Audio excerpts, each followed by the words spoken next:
Fala pessoal, tudo bem? Alexandre Krakowski aqui, CFA Charter Holder, professor da Link, advisor do M&A. Sejam bem-vindos a mais um M&A de Moldon, a hora do M&A.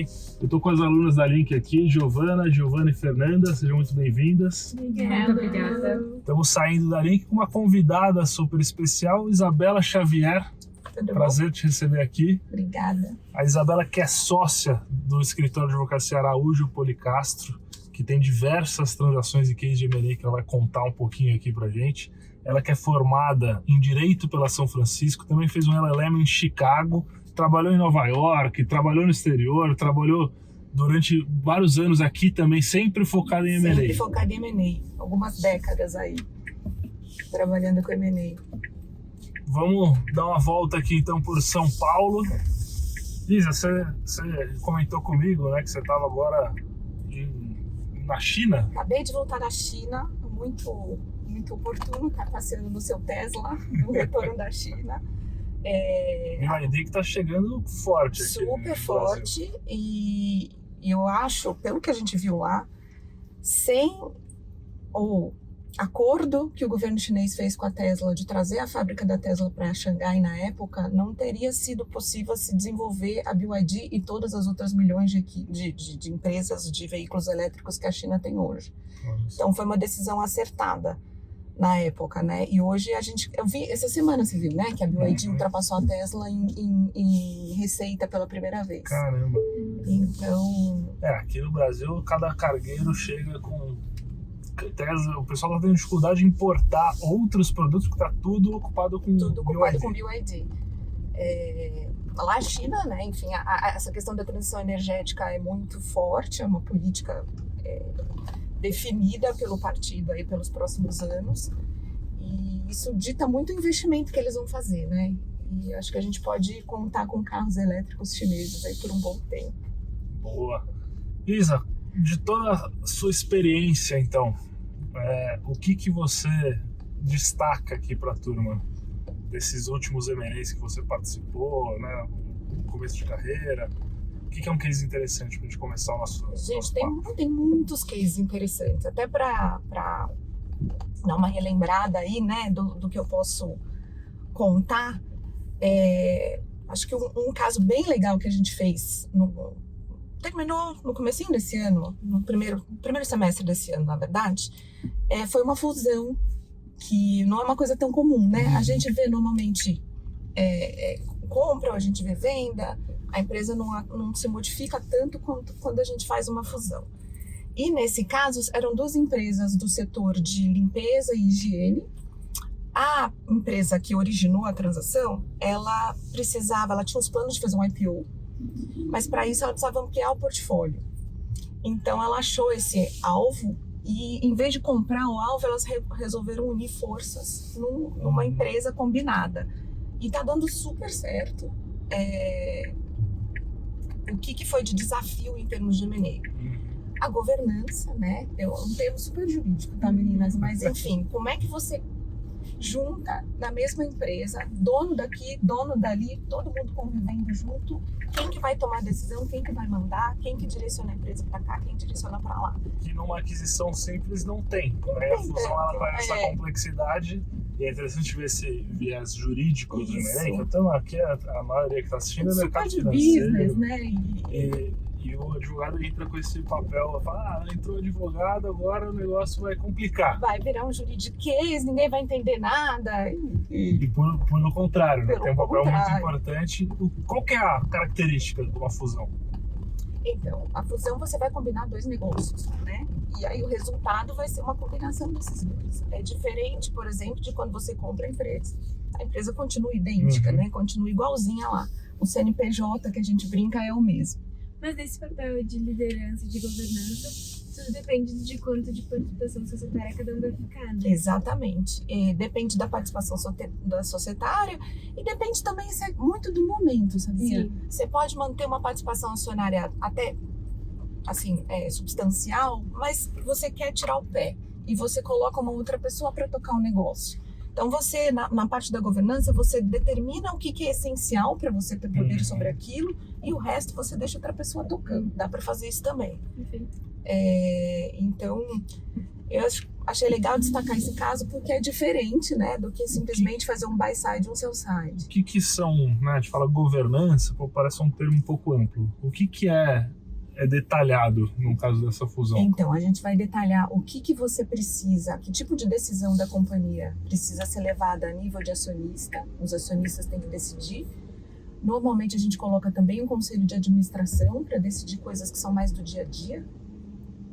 E aí também esse conselho é composto, né, por representantes dos acionistas e às vezes tem uns conselheiros independentes. Dessa forma você consegue, enfim, colocar uma empresa aí que funcione muito mais para fim do negócio e para perpetuidade da empresa do que pelo interesse dos donos só, né? E esse conselho, você tem 2 sócios diferentes, você tem as regras de quem que elege o quê. E exatamente que tipo de decisão que vai ser levada para o conselho, né? Se você vai descer na minúcia do contratação de executivos ou se você vai deixar uma coisa muito mais ampla, política de investimento, para que área que a gente vai expandir, tudo isso a gente trata em questões de governança, que eu acho que é mais funciona mais, ou é uma questão que fica mais em evidência quando a gente fala de fusão.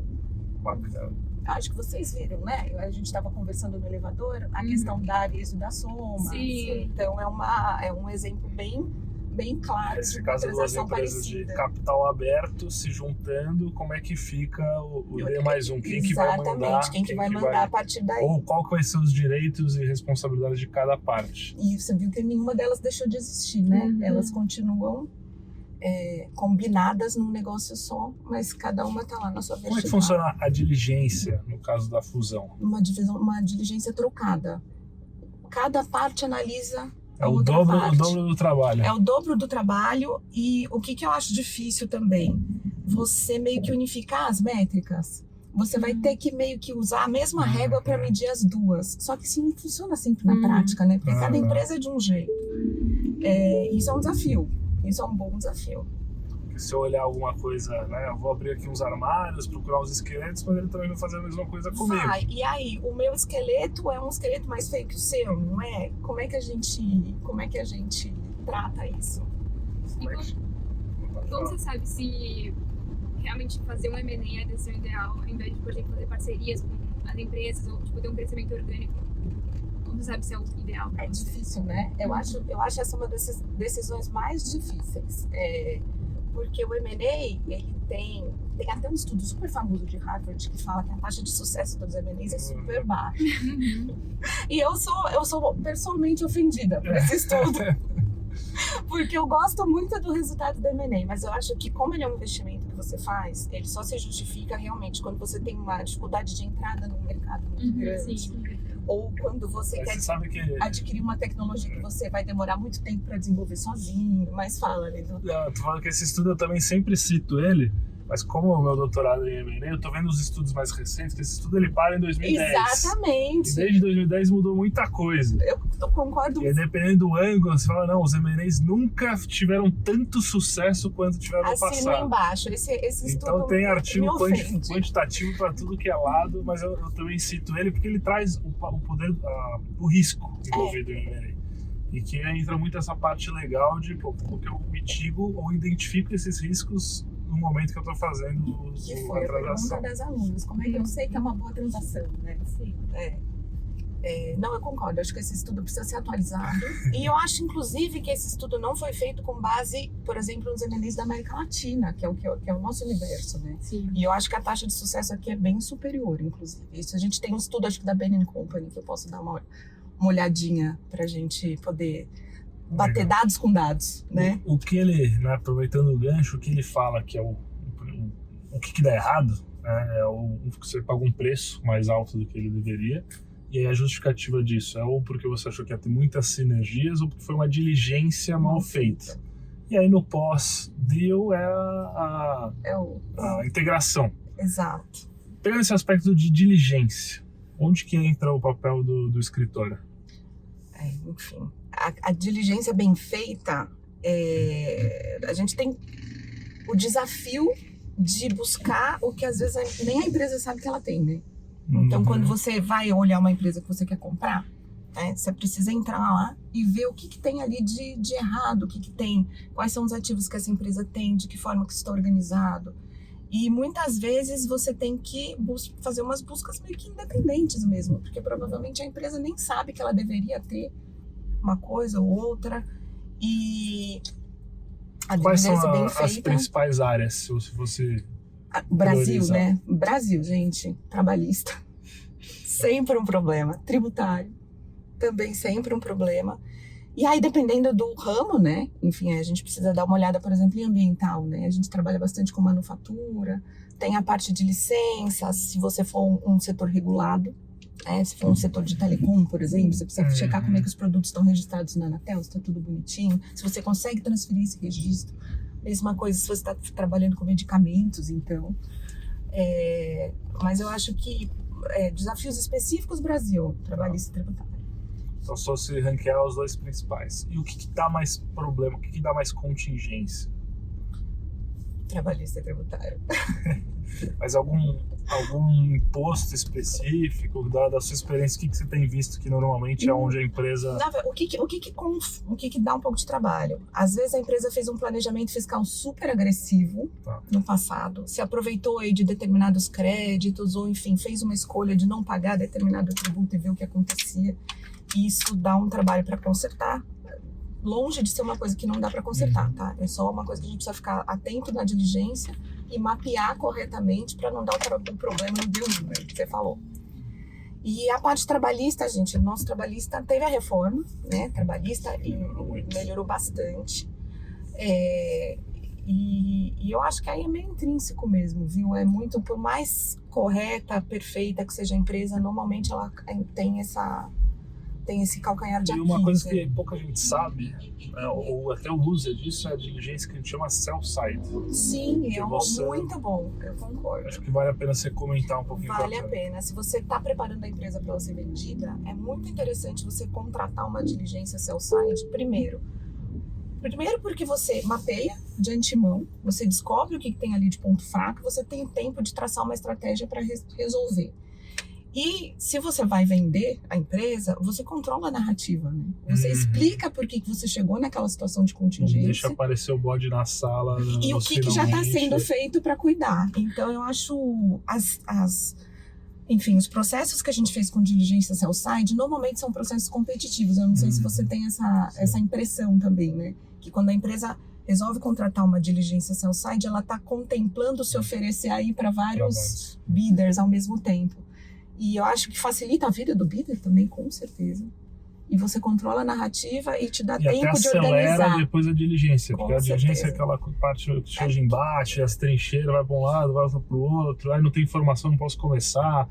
Não tem informação suficiente. Não tem informação suficiente, aí vai estendendo e perdendo o time, que às vezes é muito importante. E perde atração, com certeza. E perde atração. A gente chegou a fazer já uma diligência sell-side, né, pela Oxiteno, né, oferecendo para diversos compradores. E chegamos até a fazer um quality of earnings, que para não ter dúvida no contábil, no auditado, está aqui e você consegue tirar acelerar alguns caminhos depois. Muito boa. A gente já fez diligência sell-side, vocês lembram? Será que elas vão lembrar? Da FINAC? Eu lembro. Ainda tem no exterior, né? Ainda tem no exterior. A operação brasileira foi vendida. Era uma livraria. Mas tem tudo assim, tipo, vende... Eletrônicos, livraria. Tudo. Tá, entendi. Uma loja, assim, eu trabalhei na venda da FINAC da operação brasileira, né? Do exterior. E foi um processo assim. A gente fez uma auditoria sell-side primeiro, a gente mapeou, a gente fez um relatório super completo, indicando, inclusive, por exemplo, que a gente tinha mapeado de contingência, o que o potencial comprador poderia fazer ou aproveitar, ou, enfim, utilizar. E foi uma auditoria, foi um processo que teve vários interessados, eles acabaram na época vendendo para um player do setor, eles queriam que continuasse com essa pegada de livraria, eles venderam para a Livraria Cultura. Mas teve vários interessados e é um processo muito legal, né? Porque você se encontra com cada um deles, você explica como é a empresa. Essa questão de fazer a auditoria sell-side foi bem legal. Estamos fazendo uma agora, mas aí eu não posso dar nomes, né? Ainda tá andando. Dá o setor. O setor de... Até porque a gente estava conversando sobre isso, né? Produto automotivo.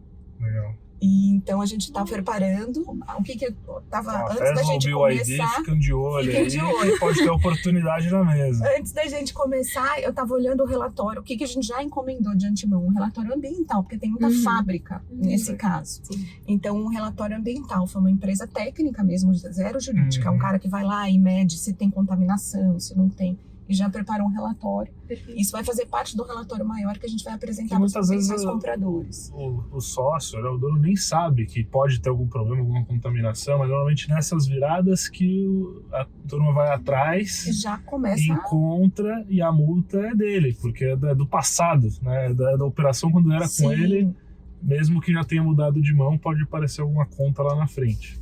Deixa eu perguntar, é comum, né, tipo, no compra e venda, não achar essas coisas durante o processo e achar depois isso é, tipo... super comum. Super comum. Para isso, a gente, no contrato de compra e venda, a gente coloca as obrigações aí de indenização, né? O que é mais comum a gente colocar? Que a pessoa que vendeu fica responsável por tudo aquilo que é problema da gestão dela, né? Antes da venda. Então, enfim... É negocial. É negocial. Essa tô falando para vocês o mais comum. É super comum também você falar assim, olha, eu vou te fazer um preço super baixo fechada. e nunca mais quero ouvir falar desse assunto. Se vira com o que você Resolve comprar. aí o que você puder. Mas o mais comum é você colocar essas obrigações de indenização pelo passado, que é da época que o vendedor, né, tomou as decisões e resolveu ir por esse caminho ou ir por aquele caminho. A gente resolve isso em termos de contrato mesmo. E é algo que tem que tomar muito cuidado dos dois lados. Dos dois lados. Então, se eu, como vendedor, me responsabilizo por questões trabalhistas, e quando o comprador ele entra, ele começa a reestruturar a empresa, tudo que aparecer de problema vai ser do vendedor. E a gente entra numa discussão assim, você manda o novo gestor, o novo dono, manda todo mundo embora. E aí essa pessoa que foi mandada embora resolve reclamar horas extras passadas de antes. De quem que é essa conta? Sim. Ah, é você que não pagou hora extra na sua gestão. Nossa, boa pergunta. Não, mas a pessoa não teria pedido essa hora extra se ela não tivesse sido mandada embora. Então a gente entra nessa discussão e isso também é uma coisa que a gente tem que deixar meio claro no contrato, assim. E aí a importância de estar bem assessorado para os dois lados, tá? Para conseguir se proteger. O que eu acho importante, até a gente estava conversando, né, o que é um hard skill bom de M&A, é fazer isso, inclusive, que as alunas estavam falando. Você não precisa nem estar envolvido no deal, ou ter feito muitos deals para saber, mas tem muita literatura, tem muito case que a gente pode analisar e estudar. O que você encontrou lá na FINAC de literatura interessante que você recomenda aqui pro pessoal? A FINAC, o que ela tinha, assim, é um business que precisa se reinventar, né, gente? Que é o business de livraria. Sim, mas e de livro, dentro da livraria mesmo? Os títulos que a turma precisa ler. Os pra títulos entrar. que a turma precisa ler. Posso fazer uma lista aqui de livros sobre transações icônicas de M&A, assim, que a gente... que serve de inspiração aí. Legal. Depois a gente vai colocar no descritivo. Vamos colocar no descritivo, eu mando os links todos. Normalmente é americano, tá, gente? Eu ia falar, tô tentando buscar aqui alguma literatura sobre deals brasileiros, assim, mas a gente não tem tanto. Qual foi a mais famosa do mundo, assim, nessa história? A fusão? Ou, tipo... Assim, a operação de M&A mais famosa, ai, gente, tem muitos exemplos. Eu acho que a gente pode...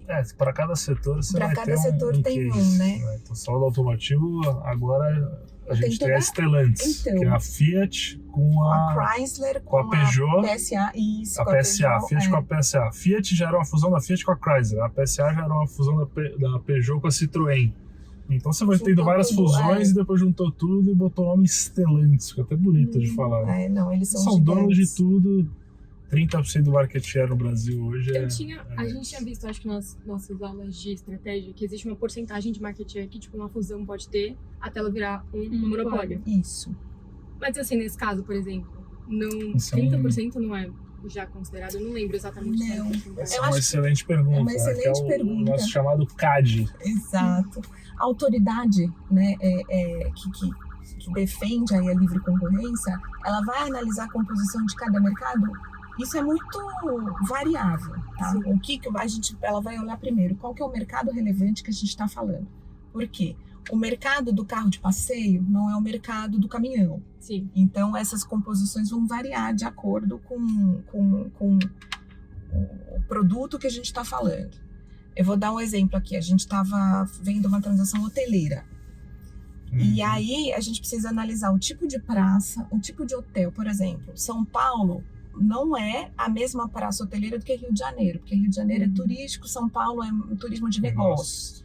Então, em tese, eu posso ter uma rede hoteleira que tem uma grande participação em São Paulo, não poder ser comprada por outra porque a gente está considerando só praças de negócio. Sim. E a autoridade da concorrência ela vai dar uma olhada nessa concentração de mercado com base num produto específico. Então, provavelmente, no caso da Stellantis, ela deve ter considerado aí que os automóveis que vão ser parte dessa fusão aí tem bons concorrentes, no caso, não chegamos numa concentração de mercado, porque aí tem Volkswagen, tem a Tesla, tem GM, tem a BYD, e ela acabou entendendo que tinha concorrência suficiente para permitir essa fusão sem prejudicar aí a livre concorrência. Tem o caso mais emblemático da gente, que era a Garoto, né?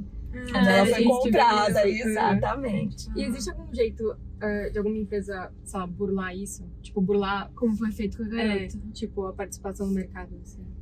O que o CAD pode fazer às vezes? Ele pode aprovar com restrição. Vocês chegaram a ver? Sim. Não, ele pode falar não. assim, eu deixo vocês... Isso é um caso bem antigo. Acho que sim, que Da aí Localiza eles... e da... Sim.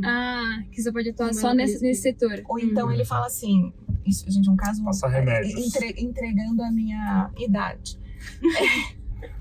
Teve uma época que acho que foi a Colgate que comprou a Colino, você lembra? E ele mandou, você pode comprar, só que para você não ficar com uma participação tão grande, você não pode mais usar a marca Colino. E aí eles inventaram a marca Sorriso. Então tem uns remédiozinhos assim que você pode... Sim. E aí, óbvio, você vai ver se vale a pena seguir com a fusão desse jeito mesmo. O que a gente põe no contrato normalmente? Se precisa passar pelo CAD, dependendo do remédio que o CAD impor para poder Tem direito de aprovar, pular fora. você pode pular fora. Então, não sei como é que era esse contrato, tá? Que é o chamado breakup fee. Aí você pula fora, não é de graça, porque ele poderia ter opção com outro comprador, o vendedor poderia ter todo mundo tá envolveu perdendo muito tempo, teve muito gasto envolvido, então ele quer, se a gente vai pro CAD e tem esse risco, eu quero uma multa se você desistir da transação. Que fica entre 5% ou 10% do valor da transação, exato. Mesmo se for só por causa do CAD. Mesmo se for, sabe por quê? Porque é uma coisa que você consegue mais ou menos antecipar que vai acontecer. Sim. Cada empresa tem uma ideia do E eles têm market uma share que ela tem. Isso serve para aquisição também de empresa? Também. Todo tipo de combinação de negócio, seja aquisição, seja fusão, enfim, ele sempre vai olhar. Eu passei por duas bem traumáticas, né? Na minha época de Ultra, o CAD não tinha barrado ninguém até 2014, aprovou a Sadia, Perdigão, Brahma, Skol, e aí resolveu começar a barrar algumas coisas. Barrou o Ultragás com Liquigás, que era um deal de 1,7 bi, teve 170 milhões de multa. E barrou total. E barrou a Ipiranga com Ali, que era de 2,7, aí teve 270 milhões de multa. É bem... Ou foi invertido, mas... E tem isso também, tranquilo, você vê que né? Você tá brincar, só 170, 270. apenas algumas centenas de milhões. Então foi bem isso, né? Tinha os remédios, mas as partes não quiseram. Era muito seguir. mais difícil você continuar operando, mesmo fazendo os remédios, você ia ter que vender uma grande parte. A Ali, no caso, tinha uma concentração muito grande no sul, então você ia ter que vender para um concorrente no preço mais barato que você estava comprando e parava de fechar a conta. Então tem que levar tudo isso em consideração. Em termos de tempo de aprovação de CAD, que é uma coisa que você precisa levar em consideração quando você está negociando e São fazendo anos, né? o timeline. Você sabe que esse ano o CAD tá bem rapidinho? Tá bem rápido. Quem sabe da Garoto elogiado. demorou 5, 10 anos, né? Então, mas Olha, é porque turma foi do super CAD. complexo, né? Perfeita. Tem o rito sumário, que o pessoal rito chama, sumário. que 30 dias está aprovado, e o rito ordinário, que são essas transações mais complexas. Como é que funciona mais ou menos o prazo? A gente trabalha, bom, não vou entrar no mérito da Garoto, né? Porque foi uma questão realmente assim, 10 anos. única. Mas a gente trabalha com até uns 180 dias, o que eu acho super...